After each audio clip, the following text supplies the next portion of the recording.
अस्सलाम वालेकुम। आज हम लेसन नंबर 11 एक पौधा और घास और जो आपकी बुक में पेज नंबर 56 पर है वो पढ़ने जा रहे हैं। उससे पहले हम उसके शायर के बारे में पढ़ेंगे। इस्माइल मेरठी 1844 से 1917। मोहम्मद इस्माइल नाम, इस्माइल तखल्लुस था। मेरठ में पैदा हुए। इस दौर के रिवाज के मुताबिक उन्होंने इब्तदाई तालीम घर पर हासिल की।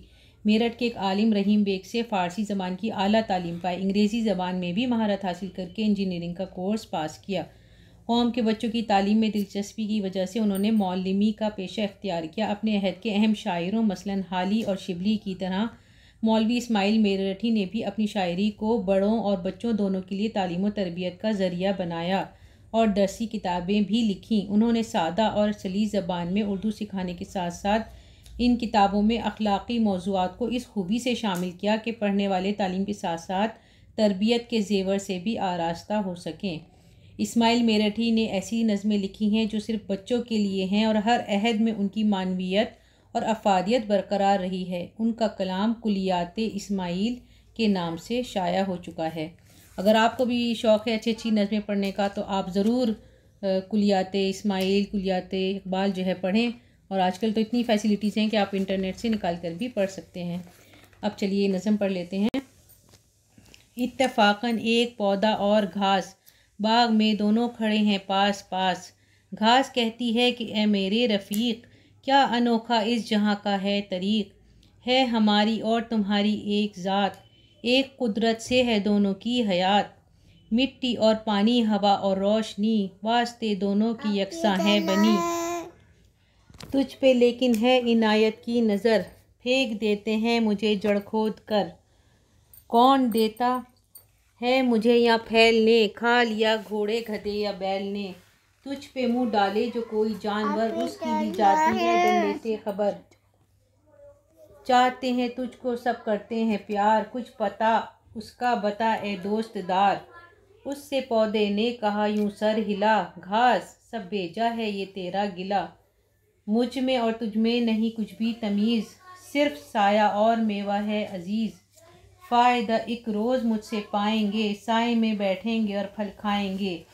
है यहाँ इज़्ज़त का सेहरा उसके सर, जिससे पहुँचे नफ़ा सबको बेशतर। और इसके अल्फाज मायने बता देती हूँ मैं आपको। इत्तफ़ाक़न का मतलब है बग़ैर इरादे के इत्तफ़ाक़ से, और रफ़ीक दोस्त, अनोखा अजीब, तरीक़ तरीक़ा, ज़ात एक जैसे, हयात ज़िंदगी। वास्ते का मतलब है लिए, यकसा मतलब बराबर, इनायत मतलब मेहरबानी। यहाँ का मतलब है यहाँ, ये शॉर्ट में मतलब शायर लोग ऐसे लिख देते हैं। इसी तरह यहाँ पे एक लफ्ज़ आएगा एक, इसका मतलब एक होता है। और दोस्तदार दोस्त रखने वाला, बेजा का मतलब गलत, गिला का मतलब शिकवा शिकायत, तमीज़ का मतलब फ़र्क, और अज़ीज़ पसंद, रोज़ का मतलब दिन है, और बेशतर ज़्यादातर, नफ़ा का मतलब फ़ायदा। और हम आपको वर्कशीट में सारे सवाल करा चुके हैं, लेकिन जैसे मश्क में एक आध सवाल रह गया है तो वो मैं आपको बता दूंगी। और बस एक सवाल यह रह गया, नज़म में घास ने पौधे से क्या कहा। बाकी सारे सवाल तो वर्कशीट में आ चुके हैं। तो इसमें आप ये लिखिए कि नज़म में घास ने पौधे से ये कहा कि हम दोनों एक जगह पर रुकते हैं, उसके बाद भी पौधे की ज़्यादा कदर की जाती है और मुझे सब लोग नज़रअंदाज कर देते हैं। इसके बाद आते हैं मिसरों को मुकम्मल कीजिए। जो आपकी बुक में दिया गया है वो आप खुद कर सकते हैं। शेरों को पढ़ पढ़ के उसको मुकम्मल कर लीजिए और नीचे लिखे हुए लफ्ज़ों को जुमलों में इस्तेमाल करें। इत्तफ़ाक़न, मुझे बाज़ार में इत्तफ़ाक़न मेरी दोस्त मिल गई। नफ़ा, अच्छा इंसान वो है जो ज़्यादा से ज़्यादा सबको नफ़ा पहुँचाए।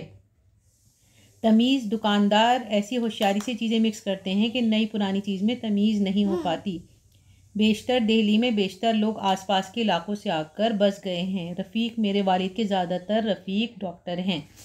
और जैसे ये नज़म हमने अभी पढ़ी है, एक पौधा और घास, इस तरह की बहुत सारी नज़में हैं। एक पहाड़ और गिलहरी भी है, और मकड़ा और मक्खी, जिसमें मतलब मुकालमे के अंदाज में और बताया गया है कहानी को। तो आपको, अगर आप ज़्यादा से ज़्यादा पढ़ें, मुताला करें, आपके बहुत काम आएगा।